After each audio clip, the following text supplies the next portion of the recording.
안녕하세요. 오늘의 데일리 뉴스레터에 오신 것을 환영합니다.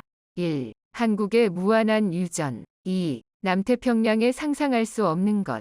3. 동아시아의 미래. 한번 진실을 알아봅시다. 현재 세계는 다양한 중요한 원자재의 가격이 상당히 상승하는 원자재 열풍을 목격하고 있습니다. 이는 다양한 산업에 영향을 미치며 경제 및 재무 분야에서 많은 도전을 야기하고 있습니다. 건설, 자동차, 전자 및 에너지와 같은 산업은 모두 원자재 가격의 증가와 공급의 중단 가능성과 마주하고 있습니다. 기업들은 생산 원가 상승 압력 및 최종 소비자 가격에 미치는 영향과 같은 문제를 직면하고 있습니다. 고유가 시대를 살아가는 우리에게 날로 높아지는 기름값은 가정에 엄청난 부담입니다. 인천에서 한국이 평생 써도 모자랄 석유를 만든다. 그런데 최근 인천에서는 조금 과장해서 한국이 평생 써도 모자랄 석유를 만들어내고 있습니다. 이 석유는 잘 다루기만 하면 한국이 평생 써도 모자랄 양이고 어쩌면 중동 국가들보다 더 많은 석유를 확보할지도 모르는데요. 이 기적 같은 상황을 보기 위해 영국 대기업 CEO가 직접 방문 독점 계약 체결. 중국은 이 기름을 사기 위해 정부가 직접 나섰습니다. 주의해서 시청해 주셨으면 좋겠습니다. 지금 주위를 보면 쓰레기 문제나 공기오염으로 지구는 몸살을 앓고 있습니다. 인간이 생활하면서 발생하는 쓰레기, 즉 폐기물은 날로 증가하지만 분리수거 외에 그것을 처리할 방법은 마땅히 찾기 어렵습니다.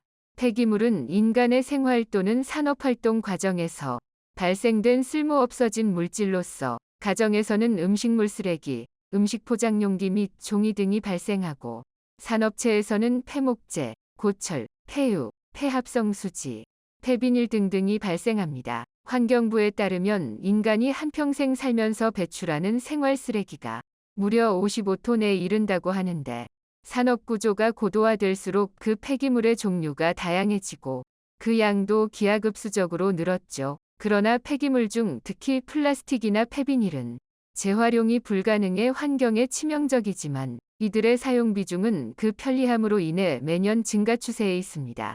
이런 폐기물을 줄이는 가장 좋은 방법은 아예 사용하지 않는 것이지만 현실적으로 불가능하기 때문에 이러한 자원을 다시 재활용하는 방법을 생각해 볼 수 있습니다. 그런데 만약 이러한 폐기물을 처분해 유용한 자원으로 만들어낼 수 있다면 얼마나 환상적일까요? 가령 폐기된 스마트폰에서 금을 추출해낸다든지 전기차 배터리를 폐기해 하얀 황금이라 불리는 리튬을 추출해낸다든지 하는 방식으로 폐기물을 재활용한다면 새로운 리듬을 채굴하기 위해 소요되는 금전적, 환경적 비용이 절약될 겁니다. 그런데 만약 절대 재활용이 불가능한 폐비닐이나 폐플라스틱을 녹여 석유를 추출할 있다면 어떨까요? 이건 천지가 개벽할 기술이 아닐까요? 그런데 이 기술을 한국의 한 중소기업이 세계 최초로 현실화시켰습니다. 최근 몇십 년 사이 탄소 중립이라는 단어가 전 세계적인 화두로 떠올랐습니다. 대기 중 이산화탄소 농도 증가를 막기 위해 인간 활동에서 발생하는 배출량은 최대한 감소시키고 흡수량은 증대시켜 순 배출량을 제로로 만드는 겁니다. 이산화탄소를 발생시키는 온실가스는 최대한 줄이고 어쩔 수 없이 배출되는 온실가스는 이를 포집하거나 자연에 흡수시켜 실질적인 배출량을 0으로 낮추는 것을 탄소 중립, 넷제로라고 합니다. 이에 각 기업과 국가들은 탄소 중립 실천을 위해 이산화탄소 포집, 저장, 활용 기술 CCUS 등 다양한 기술을 발전시켰지만 이제는 탄소 중립을 넘어 새로운 자원 확보까지 가능해졌습니다. 영국의 쓰레기 처리업체로 잘 알려진 사비엔은 런던 증권거래소 에임마켓에 상장된 에너지효율 기업입니다. 지난 2월 9일 리처드 페리스 회장은 영국에서의 모든 활동을 접고 한국에 귀국해 대뜸 인천을 찾았습니다. 그리고는 한국의 중소기업 주식회사 도시유전으로부터 설비를 도입하기 위해 독점 영업권과 판매권 계약을 체결했죠. 사실 설비 하나를 구입하는데 대기업 회장까지 방문해야 하나 싶지만 도시유전이라는 중소기업의 기술을 사려면 회장급 인사가 오지 않을 수 없었습니다. 세상을 바꿀 기술이니까요. 플라스틱이나 폐비닐과 같이 분해되지 않는 폐기물이 재활용이 완전히 불가능한 것은 아닙니다. 일부는 이 플라스틱이나 폐비닐 중 재활용이 가능한 일부를 세척한 후 이를 녹여 다시 새 제품으로 만들기도 합니다. 그리고 전 세계적으로 석유에서 추출해 만든 이 폐기물을 불에 녹여 다시 원료 또는 유류로 환원하는 유화환원 기술이 연구 중이지만 환경오염물질 배출과 고비용이라는 치명적인 단점을 해결하지 못한 상황입니다. 만약 400도 이상의 열을 통해 플라스틱과 폐비닐을 녹이면 이 열을 가하기 위한 화석연료가 필요하고 이들을 녹이는 과정에서 또 다른 환경오염물질이 발생됩니다. 그러나 도시유전은 이 두 문제를 해결했습니다. 이를 태우는 방식이 아니라 파장을 통해 낮은 온도에서 녹이는 방식을 세계 최초로 개발했기 때문이죠. 도시유전의 정명훈 대표가 개발한 파동에너지를 이용한 폐플라스틱 분해 처리 기술은 세계 최초로 열분해 기술이 아닌 파장을 이용해 폐플라스틱을 분해하는 원천 기술입니다. 자체 개발한 세라믹볼에서 발생된 파장으로 플라스틱과 비닐을 분해한 후 다시 원래 모습인 석유로 되돌리는 기술인데요. 플라스틱이나 비닐이 석유에서 추출된 납사 등으로 만들어지는데 이를 다시 석유로 되돌린다는 것은 불가능해 보였지만 정영훈 대표는 이를 분자고리를 끊어내는 기술로 해결했습니다. 간단히 공정을 살펴보자면 우선 폐플라스틱 및 폐비닐 등 원료를 특수용기에 담아 원형 탱크로 투입식입니다. 이 원형 탱크에는 특수 설계된 세라믹 볼로 잔뜩 채워진 설비가 장착되어 있습니다. 이 세라믹 볼이 중요한 도구입니다. 세라믹은 쉽게 말하면 돌인데 우리가 보통 온돌이나 강한 햇빛을 쬐인 자연석에서 발생되는 파동에너지를 원적외선이라고 부릅니다. 그런데 세라믹에 열을 가하면 세라믹 역시 원적외선을 발생시키는데 정영훈 대표는 이 파동을 석유화학물질의 탄소결합 분자와 동일한 파장을 가진 에너지를 주사하면 플라스틱 분자 간 연결고리를 끊어낼 수 있다고 확신했습니다. 이러한 상상은 전 세계 많은 연구자들이 매달려왔으나 실패했고 정영훈 대표가 세계 최초로 이 파장의 비밀을 찾아내 다시 석유로 환원시키는 데 성공했습니다. 환경오염물질을 발생시키지 않아 지구를 지키면서 폐비닐 및 폐플라스틱 등 재활용이 불가능한 진파 폐기물에서 석유를 뽑아냈으니 이보다 더 훌륭한 기술은 찾아볼 수 없죠. 만약 이 기술을 고도화시킨다면 남한의 70배에 이르는 태평양 거대 쓰레기섬의 플라스틱을 전부 가져와 석유로 환유할 수도 있고 코로나 시대의 쓰나미처럼 밀려드는 플라스틱을 전부 석유로 되돌릴 수도 있습니다. 이렇게 환원된 석유는 산업화 시설에 재투자할 수 있기 때문에 어쩌면 유전보다 더 확실한 석유 확보 방법이 될 수 있습니다. 설사 그렇지 못하더라도 현재 방치된 쓰레기의 약 30%만 석유로 환원할 수 있다면 그 자체로 친환경입니다. 사실 정영훈 대표가 개발한 세라믹봉에서 방출되는 파장에너지, 원적외선을 이용한 폐플라스틱 환유환원 기술은 그에게 우연히 제기된 질문에서 비롯됐습니다. 한국의 한 열분해 회사가 생산한 기름이 굳어버리는 왁스와 현성을 세라믹 볼로 해결할 수 있는지를 도시유전에 문의해왔는다. 그의 아버지 정응재 씨는 세라믹 기술을 최초로 개발한 인물입니다. 이 기술의 모태는 선박용 연료 절감 장치인데요. 선박의 연료로 사용되는 중진류, 빈커시유를 세라믹 봉에서 발생되는 파장에너지에 노출시키면 순간적으로 경지류로 환원되는 원리입니다. 현재 부산에서 운행되는 많은 선박들이 실제로 이 연료 절감기를 장착해 연료비를 절감하면서 환경보호에 앞장서고 있는데요. 도시유전에서는 이 굳어버린 기름을 세라믹 파장을 이용해 액상화시키는 데 성공했고 동일한 테스트를 플라스틱에 시도한 결과 석유로 환유하는 데 성공했죠.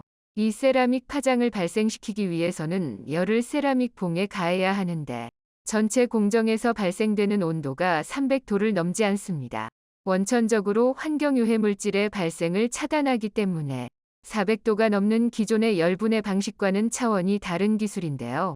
그래서 도시유전의 설비가 가동되는 공장에는 굴뚝 등 배출 설비가 없는 것이 특징입니다. 그런데 이런 의심이 들 수 있습니다. 과연 인천의 수도권 매립지 한 건에서 추출된 석유를 실제 연료로 사용할 수 있느냐 말이죠. 지난 2021년 4월 이와 관련한 중요한 실험이 진행됐습니다. 한국중부발전과 글로벌 석유화학기업 INFINUM은 도시유전에서 생산된 기름을 직접 수령해서 자체 품질 테스트를 진행했는데 결과가 놀라웠습니다. 인피니엄은 도시유전이 생산한 중질유는 해상 선박용 기름으로 쓰기에 완벽하고 2차 최종 정제유는 등유 수준의 품질을 가졌다는 결과를 보고했습니다. 한국중부발전은 보일러 가동을 위해 해당 연료를 테스트한 결과 도시유전이 추출한 기름은 산업용뿐 아니라 선박용으로 쓰기에 적합하다고 직접 밝히기도 했는데요. 세계 최초로 이러한 기술을 상용화시킨 덕분에 전 세계의 모든 시선이 도시유전에 쏟아졌습니다. 우선 독점 영업권을 산 영국의 세이비에는 이 설비를 도입하기 위해 이미 영국, 캐나다, 아일랜드에 부지를 확보해뒀는데 이 부지에 도시유전 설비를 설치하고 이를 기반으로 영국을 포함 유럽 전역에 이를 도입할 계획입니다. 최초 24톤 설비를 시작으로 96톤까지 이를 늘려갈 계획이라고 하죠. 이날 자리에 참석한 영국의 아단 폭스 박사는 한 행사에서 도시유전의 기술을 접한 후 상당히 충격을 받았다고 알려졌습니다. 이 사실을 영국으로 돌아간 후 적극적으로 알리기 시작했고 영국 캠브리지대 멜빌 연구소는 1억 6천만 원의 연구자금을 지원해 학교 내 공동연구소를 설립하기도 했습니다. 박사는 이 도시유전 기술은 이제 실증이 아니라 사업화로 추진할 단계에 이르렀다고 판단해 직접 세이비엔 회장을 데리고 방한했습니다. 뿐만 아니라 스위스에 본사를 두고 미국에서 환경사업을 진행 중인 IQ 인터내이션 Age와 합작으로 미국 시장도 진출할 계획을 모색 중이고 도시유전 설비로 최종 처리 후 남은 고용연료의 활용 가능성도 확보했습니다. 친환경 소재 개발 기업은 OCI가 이 고용연료를 가져가 분석한 후 또 다른 친환경 소재로 사용될 수 있는지를 치밀하게 연구 중입니다. 그러나 뭐니 해도 중국의 적극성이 남다릅니다. 중국 국무원 산하 중국 통용기계공정유한공사는 중국 내에서 어마어마하게 쏟아져 나오는 폐비닐과 폐플라스틱 문제를 해결하기 위해 협력 약정을 체결하기도 했습니다. 정영훈 대표의 인천 서구 수도권 매립지 공장에서는 매일 6톤의 폐플라스틱을 석유로 환원하고 있습니다. 이를 통해 매일 2,400에서 5,400리터를 추출해내고 있죠. 생산량이 2배 가까이 차이 나는 것은 플라스틱 상태에 따라 수율이 다르기 때문입니다. 최소 40%에서 최대 90%까지 차이가 나니까요. 그가 개발한 플라스틱 및 폐비닐을 활용한 석유 환원 기술은 한국의 입장에서는 환경을 보호하는 유일한 방법이자 획기적인 석유 확보 방법입니다. 그동안 한국은 석유를 중동에 의존해왔고 세계적인 경제 흐름에 영향을 받아 휘둘려왔습니다. 지금 우리가 겪는 고유가 시대가 딱 그러한 상황이죠. 그러나 만약 이 기술을 고도화시키고 발전시켜 더 완성시킨다면 평생 써도 모자라지 않을 석유를 확보할 수 있지 않을까요? 남태평양에 위치한 거대한 유전 선진국들이 탐낸 이곳을 한국이 손에 넣을 수 있게 되었다고 합니다. 수많은 국가들 중에서 한국이 이곳을 차지할 수 있었던 것은 과거 어려운 시기 한국이 동티모르에 베푼 은혜 때문이라고 하는데요. 대체 한국이 어떻게 엄청난 자원을 손에 얻게 되었는지 그리고 과거에 어떤 인연을 베풀었던 것인지에 대해 지금부터 자세하게 설명해 드리겠습니다. 한국이 최고의 파트너라는 사실은 부인하기 어렵습니다. 입을 땐 그는 기자와의 인터뷰 자리에서 단호하게 말을 이었죠. 어려울 때 도와준 한국이 유일하게 믿을 수 있는 국가라 말한 그는 호주나 중국 등 다른 국가를 믿을 수 없다는 말을 꺼냈습니다. 동티모르의 대통령 라모스 오르타는 충격적인 선언을 내놓았죠. 바로 오랜 시간 공을 들이고 동티모르 역사에서 가장 중요한 프로젝트인 그레이터 선라이즈 가스전 개발의 독점 개발권자로 한국을 지정하겠다는 제안을 한 것입니다. 그동안 호주와 오랜 기간 협상을 거치며 가스전 개발과 관련 논의를 지속했지만 이러한 논의가 의미가 없다고 생각하며 동티모르는 태도를 바꾼 것인데요. 우크라이나 러시아 전쟁으로 인해 각종 자원의 가격이 치솟고 세계 각국에서 에너지 수급을 위해 막대한 투자를 하는 가운데 동티모르에서 한국을 믿고 개발권을 주겠다고 한 것이죠. 최근까지 중국과의 협력을 고려하고 있다는 라모스 오르타 대통령의 발언과는 다른 내용의 인터뷰였기에 호주는 물론이고 중국도 동티모르의 결정에 충격을 받았다고 합니다. 동티모르 언론인 STLNEWS를 통해 공개되었죠. 그레이터 선라이즈 가스전은 동티모르에서 남쪽으로 약 150km 떨어진 가스전으로 이곳에는 201세제곱킬로미터 규모의 가스가 매장되어 있습니다. 한화로 약 94조 8천억 원에 해당하는 가치라 할 수 있죠. 공교롭게도 동티모르와 호주 중간지대에 위치해 있기 때문에 양쪽 모두 자국에 속해 있는 가스전이라 주장하면서 치열하게 가스전 분쟁을 벌인 적이 있습니다. 가스전 개발이 시급했던 동티모르는 호주와 개발 수익을 5대5로 나누고 향후 50년간 티모르해 해상 경계선 협상을 하지 않는다는 티모르의 조약 CMATS을 맺고 가스전 사업에 열의를 보였죠. 그러나 동티모르 정권이 바뀌면서 이 조약이 졸속이라는 주장이 등장. 이를 개선해야 한다는 여론이 생기며 가스전 함의는 미궁 속으로 빠지게 되었습니다. 그레이터 선라이즈 가스전의 위치를 살펴보면 동티모르가 호주에 비해 가스전에 가까운 것을 확인할 수 있는데요. 등거리 위치에 있는 것이 아니고 동티모르가 가까운 상황에 가스전 이익을 동티모르가 더 챙겨야 한다는 주장이 등장한 것입니다. 5대5로 나누는 것은 온당하지 않다는 의견이었죠. 심지어 이 내용을 자세히 파악하기 위해 호주 정보부에서 비밀리에 정부 청사에 도청장치를 심어놓은 것을 동티모르가 밝혀내면서 호주에 대한 반감이 더욱 심해졌습니다. 호주와 단교를 해야 한다는 논의까지 등장할 정도였죠. 결국 이 문제는 네덜란드 헤이그에 위치한 상설중재재판소 PCA를 통해 결판이 났습니다. 호주와 동티모르 정부가 새로운 내용의 해상국경 협정의 합의로서 양쪽 모두 만족할 만한 타협점을 찾았습니다. 국가 간 합의는 마무리되었으나 이 사업에 끼어든 민간 업체인 호주 에너지 업체 우드사이드가 이번에는 정제시설 입지를 놓고 문제 제기를 한 것입니다. 거리상으로는 분명 동티모르가 가스전과 가깝기에 정제시설을 놓아야 한다는 주장에 일리가 있으나 이를 새로 짓고 시설 안정화를 하는 데는 시간이 필요하다고 주장 이미 기존 정제시설이 있는 호주에 정제시설을 지어야 한다고 주장한 것입니다. 우드사이드는 여러 차례 에너지 개발을 하면서 정제시설을 호주 다윈 지역에 설치해 놓았고 운송시설도 구비해 놓았기에 분명 동티모르보다 유리했습니다. 하지만 가스전 사업을 통해 자국 경기 부흥을 꿈꾼 동티모르 입장에서는 이는 절대 받아들일 수 없는 조건이었습니다. 가스전을 통해 파생된 일자리 창출과 경제 효과는 가난한 국가인 동티모르에게는 반드시 필요한 일이었죠. 동티모르 입장에서는 더 이상 가스전 개발을 늦췄다가 개발도 못하고 자국이 위기에 직면할 수 있기에 어떻게 해서든 빠른 개발을 진행해야 했습니다. 그렇기에 동티모르가 꺼내든 카드는 바로 중국이었죠. 중국은 호주, 대만, 일본 등 미국이 중국을 중심으로 장막을 둘러싸려는 움직임을 지켜보고 있습니다. 자칫 잘못하다가 미국과 동맹국의 포위망에 갇혀 태평양 진출을 못할 수도 있다는 생각에 섬나라들의 눈길을 주었습니다. 태평양에 널리 퍼져 있는 도서 국가들과 동맹을 꾀한 것입니다.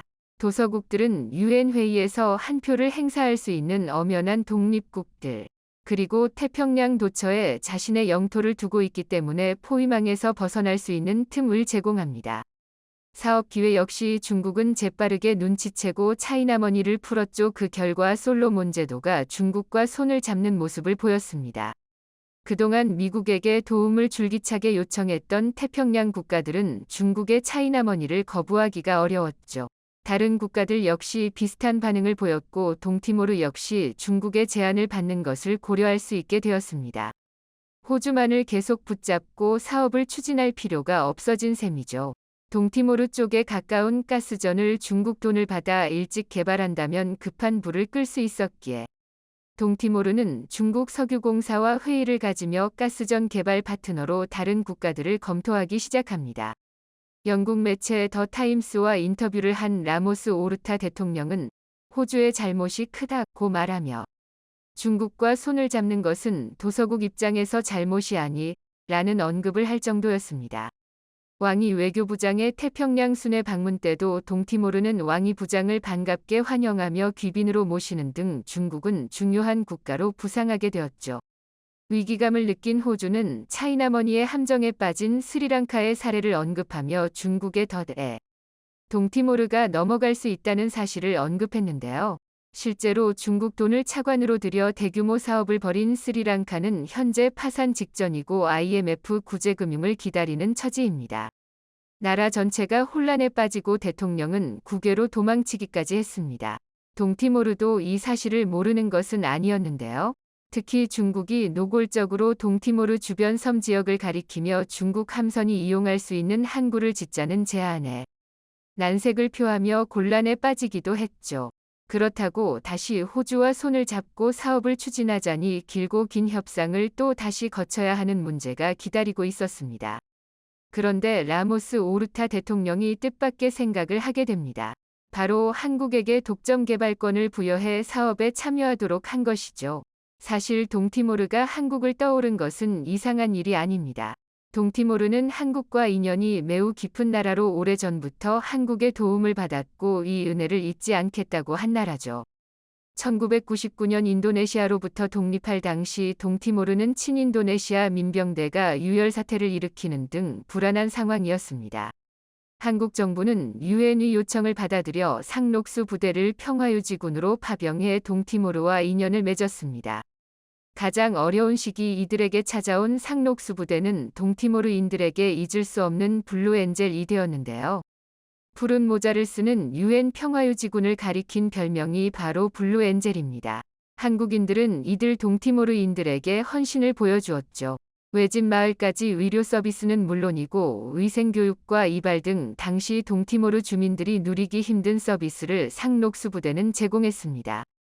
농기구 정비를 비롯해 구호품 전달 등 다양한 임무를 수행한 상록수 부대는 현지에서 놀라운 지지를 받게 됩니다.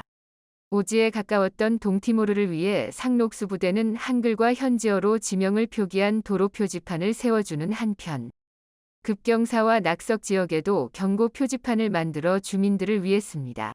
문화생활을 즐길 수 없었던 주민들을 위해 영화도 틀어주며 동티모르인들의 삶 속에 상록수 부대는 깊은 인상을 남기죠. 이들과 있었던 시간은 상록수 부대에게도 의미 있는 시간이었고 이러한 상록수 부대와 동티모르의 우정은 유엔에서도 이례적인 일이었습니다. 4년에 가까운 시간 동안 헌신을 보여준 상록수 부대를 향해 동티모르인들은 말라이무틴이라는 별명을 붙여주며 고마운 마음을 전했죠.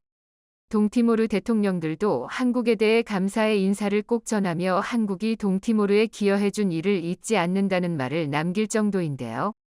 최근에는 동티모르에서 임무를 수행하다가 순직한 한국인 대원들을 위해 동티모르에서 이들 순직자들을 기념하기 위한 추모공원과 기념비를 세우기도 했습니다.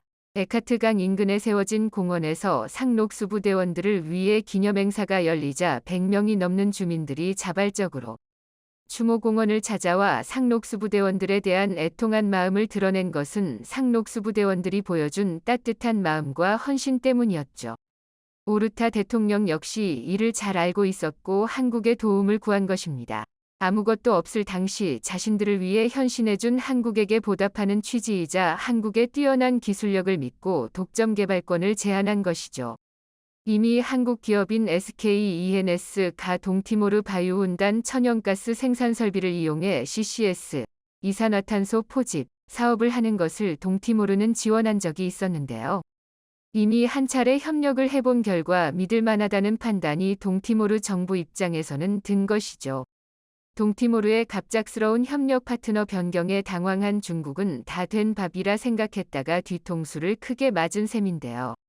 호주에게서 가스전을 빼앗고자 큰 투자를 약속했던 중국은 예상치 못한 타이밍에 등장한 한국 때문에 계획을 전면 수정해야 했다고 합니다. 기술은 물론이고 동티모르와 깊은 인연을 가진 한국을 상대하기 어렵다는 판단에 중국은 이를 깨물어야 했다고 합니다. 한국에게 찾아온 초대박 기회 오래전부터 이어진 인연이 비로소 결실을 맺게 되었습니다. 한국과 동티모르의 인연이 앞으로도 지속되길 기원해 보겠습니다. 조지 프리드먼이 예측한 2030년대 동아시아의 모습은 어떨까요? 러시아 푸틴 대통령의 멘토로 여겨지는 지정학자인 알렉산드르 두기는 푸틴과 러시아 올리가르이 등 주요 지도자들이 주요 정책 결정을 하게 하는 인물입니다. 그만큼 한 명의 지식인이 한 지역 한 나라 더 나아가서 전 세계에까지 미치는 영향은 엄청난데요. 그럼 미국을 비롯한 서방에는 과연 어떤 인물이 있을까요?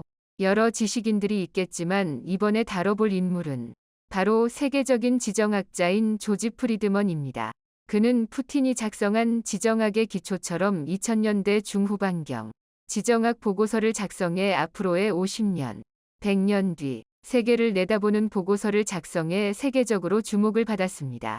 이 보고서에는 전 세계를 주름잡는 주요 나라들의 2020년, 2030년대를 분석해 놓았는데 실제 그러한 모습대로 세계 정세가 흘러가면서 세계 지정학자들을 비롯한 정세 분석가들이 그의 미래를 내다보는 해안에 혀를 내두르게 하고 있습니다. 그렇다면 이 보고서에 나온 총 6개 나라들을 살펴봅니다.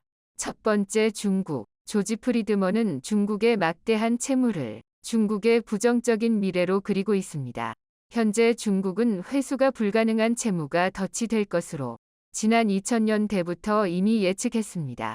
그런데 실제로 현재 중국은 막대한 부동산 프로젝트 파이낸싱을 일으켜 지방 곳곳에 막대한 건축붐을 일으켰으나 이에 들어간 자금 회수가 불가능해지게 되면서 대출을 일으킨 중국의 금융권들이 몰락 위기에 처하고 있는 상황입니다. 조지 프리드먼은 과거부터 이 같은 부채 문제에 대해서 80년대 일본의 상황과 유사하지만 중국은 일본처럼 기술력이 높고 브랜드 가치가 높은 제조업 혹은 기술, 산업 육성에 실패하여 중국 경제는 몰락 과정을 밟을 것이라고 일찌감치 보고했습니다. 조지 프리드먼은 2020년대부터 붕괴가 시작할 것이며 늦어도 2030년도까지는 완전히 붕괴가 이뤄지고 빠르게 키워온 중국의 군사력은 이웃 국가에 대한 견제를 하지 못하고 내치 즉 중국 내부에서 벌어지는 치안, 안보 불안을 해소 통제하기에도 버거울 것이라고 전망했습니다. 이것을 토대로 생각해 보았을 때 신장 위구르, 티베트, 타이완 같은 분리주의 세력을 중국 정부가 종국에는 통제하기 어려울 것이라 분석됩니다. 조지 프리드먼은 중국의 지리학적 부분에서 중국의 한계점을 지적합니다. 바로 주변 국가에 포위되어 있는 것과 같은 형국을 취하고 있어 중국의 안보를 지키는 것에 어려움을 겪을 것으로 분석했습니다. 이보다 더 놀라운 것은 그는 중국이 결국 경제적 몰락 이후에 강대국들에 의한 사실상의 분할 통치에 접어들 가능성을 이야기하며 거대한 파장을 일으킨 것입니다. 또 그는 중국의 새로운 마오이스트 즉 마오쩌둥식의 민족주의 전체주의를 따르는 지도자들이 등장할 것이고 그 미래를 상당히 부정적이게 그리고 있습니다. 조지 프리드먼의 이 분석이 나온 것은 2000년대 중반 이후인데 2022년 현재 시진핑 중심의 독재주의가 완성을 앞둔 게 아니냐는 분석이 나오면서 그의 분석이 정확했다는 것을 알 수 있습니다. 두 번째 러시아. 조지 프리드먼 박사가 이 분석들을 내놓은 것은 2000년대 중반 이후 서브프라임 모기지 사태로 세계 경제가 어려울 때였습니다. 당시 2000년대 중후반까지 러시아는 철저하게 친서방주의 노선을 타며 G7 회원국이 되어 기존의 G7 체제가 G8 체제로 확대 개편돼 러시아가 강대국이자 민주주의 국가, 또 천연자원 수출을 바탕으로 한 부유한 국가로서의 의상을 떨치던 때였습니다. 당시 한국에서도 러시아의 높아진 루브라 가치로 인해 러시아인 관광객 유치, 특히 대형 병원들에서는 러시아인 환자 유치를 통해 막대한 외화를 벌어들이던 때가 바로 2000년대 중후반 시기 때였습니다. 그런데 당시 그는 러시아의 미래를 부정적으로 서술했습니다. 2015년 이후 러시아가 빠르게 쇠퇴할 것으로 전망했던 것입니다. 러시아의 지정학적 불안 요인으로 과거 러시아의 친구들이었던 동유럽의 과거 옛 소비에트 우방국들 폴란드, 체코, 슬로바키아 등의 동부권 국가들이 친서방국이 되고 있고 나토에 가입하면서 모스크바 방면으로 진군하는 것을 지정학적 불안 요인으로 꼽습니다. 이러한 상황 속에 러시아는 서구의 팽창주의로부터 방어하기 위해 막대한 재정을 군사력에 쏟을 것이나 이것은 거대한 낭비이며 2000년대부터 벌어들인 막대한 러시아의 국부를 탕진하게 될 것으로 분석을 내놓았습니다. 실제 그는 이러한 분석을 2000년대 중후반경 내놓았는데 2014년 러시아는 러시아 소치 동계올림픽 개최 당시 우크라이나의 크림반도를 침공하면서부터 G7 체제에서 강퇴당하고 서방의 제재를 받기 시작했으며 종국에 와서는 2022년 우크라이나 침공 사태를 계기로 러시아는 완전히 세계적인 왕따 국가가 돼버리는 사태가 빚어진 바 있습니다. 또한 조지 프리드먼 박사는 이러한 사태가 벌어지기 전부터 러시아의 비정상적인 인구구조 정치적 불안정은 심화될 것이고 결국 러시아는 과거 몰락했던 로마노프 왕조의 재정, 러시아 소련의 러시아처럼 국가적 몰락이 이뤄질 수 있다는 분석을 내놓았는데 그 붕괴의 결과는 과거 두 제국의 붕괴 때보다 더 참혹할 것이며 그 결과는 결국 러시아 연방의 해체가 이뤄질 것으로 조지 프리드먼 박사는 분석했습니다. 세 번째, 미국. 앞선 두 거대 강대국인 중국과 러시아에 비해 미국에 대해서 조지 프리드먼 박사는 긍정적인 묘사를 했습니다. 21세기에도 미국은 컴퓨터 항공 우주 분야의 최선두를 달리며 세계를 지배할 것이라고 분석했습니다. 지리학적으로 미국은 태평양과 대서양이라는 거대한 완충지대를 두면서 양옆으로 세계에서 가장 중요한 국가들이 몰려 있고 그곳에 언제든지 미국의 영향력을 행사할 수 있어 미국은 세계 최강대국으로서의 지정학적 안정성을 얻을 것으로 분석했습니다. 특히 미국의 막강한 해군 군사력으로 두 거대 대양 그리고 아시아와 유럽 구대륙의 강대국들을 우방국으로 만들 수 있는 경제력과 군사력으로 앞으로 100년 동안은 미국의 시대가 저버리지 않고 더욱 강화될 것으로 분석했습니다. 하지만 조지 프리드먼 박사는 미국을 위협할 수 있는 나라로 생각외의 국가를 꼽고 있습니다. 바로 일본인데요. 네 번째, 일본. 그는 일본은 현재 노동인구의 감소로 몰락위기에 처했는데도 적극적인 이민 정책을 하지 않는 문제가 있다고 지적합니다. 일본에게 노동력 수입 적극적 이민 정책 개방에 대해 제안을 했으나 그럴 가능성은 희박하다고 맞습니다. 지속적인 노동인구 감소는 일본의 부정적인 미래지만 일본에게 큰 기회가 찾아오고 있다고 분석합니다. 바로 중국 러시아의 몰락입니다. 앞으로 중국과 러시아의 몰락이 가속화될 텐데 그 힘의 공백을 일본이 채우려 할 것으로 분석했습니다. 중국의 몰락이 시작하면서 그것을 간파한 일본이 적극적인 군사력 등을 개입하여 영향력을 확대할 것이고 일본의 민족주의를 강화하면서 저임금 노동력을 확보해 일본에서 그 국부를 흡수하게 할 것으로 분석했습니다. 그러나 과거 근대 시기 일본 제국이 그랬던 것처럼 일본이 중국의 동북부 지방과 러시아의 연해주 사할린 쿠릴열도 일대까지 군사적 패권을 확대하는 역할을 할 가능성은 적을 것이라고 판단했으나 조지 프리드먼 박사는 미국인들에게 일본을 경계해야 한다고 언급했습니다. 많은 미국인들은 현재의 일본이 평화적인 민주국가가 됐다고 알고 있으나 일본의 전통적 국민성은 소수의 똑똑한 엘리트에 철저하게 복종해 결과적으로 군국주의 국가, 과거와 같은 아시아의 패권국으로 성장하게 될 가능성이 높고 또한 이는 미국을 위협하는 강대국이 되어 2030년 즈음부터는 미국과의 관계가 악화될 가능성, 그리고 2040년도 들어서는 미국과 적대적인 관계로 돌변할 가능성을 언급했습니다. 조지 프리드먼 박사는 그 대안으로 한국을 언급합니다. 다섯 번째, 한국. 조지 프리드먼 박사는 2030년에서 2040년 중국과 러시아의 극동지방에서의 힘의 공백에 의한 일본의 군국주의와 혹은 일본의 패권 국가화는 결국 미국과 일본의 관계가 적대시 될 것으로 일본의 위험성을 언급했습니다. 반면에 한국은 미국의 좋은 우방 관계가 될 것이고 미국은 결국 일본을 견제하기 위해 한국을 지원할 것으로 예측했습니다.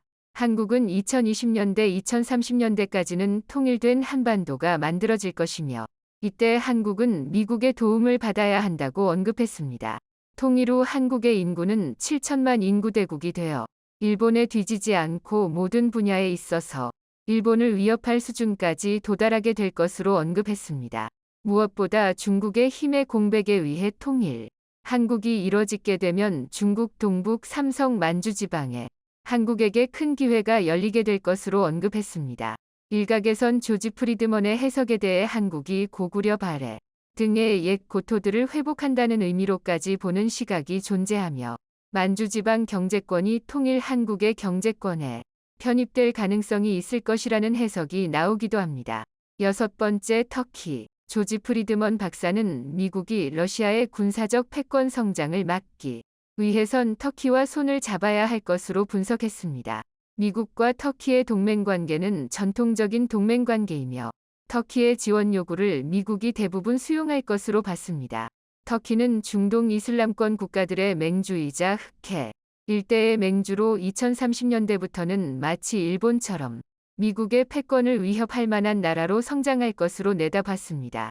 실제 최근 터키는 시리아 내 미군 기지 인근을 위협하는 폭격까지 가할 정도로 엄밀히 보면 시리아 내 미군 기지에 대한 위협을 가한 이력도 있습니다. 터키 측에서는 터키 분리주의 세력 중 하나인 쿠르드족의 배후에 미군이 있다고 보고 있고, 이는 자칫 미국과 터키의 장기적 외교적 불안 요인이 될 수 있는 사안으로 분석되고 있습니다. 세계적인 지정학자로 알려진 조지 프리드먼 박사. 대부분 그의 분석대로 세계 정세가 흘러가면서 한반도와 관련된 그의 분석 역시 가벼이 볼 수만은 없는 상황이 되었는데요. 현재 한국을 둘러싼 국제 정세 역시 그의 예상과 비슷하게 돌아가고 있는 상황이니 우리 모두가 그의 분석을 눈여겨볼 필요가 있을 것으로 분석됩니다. 시청해 주셔서 감사합니다.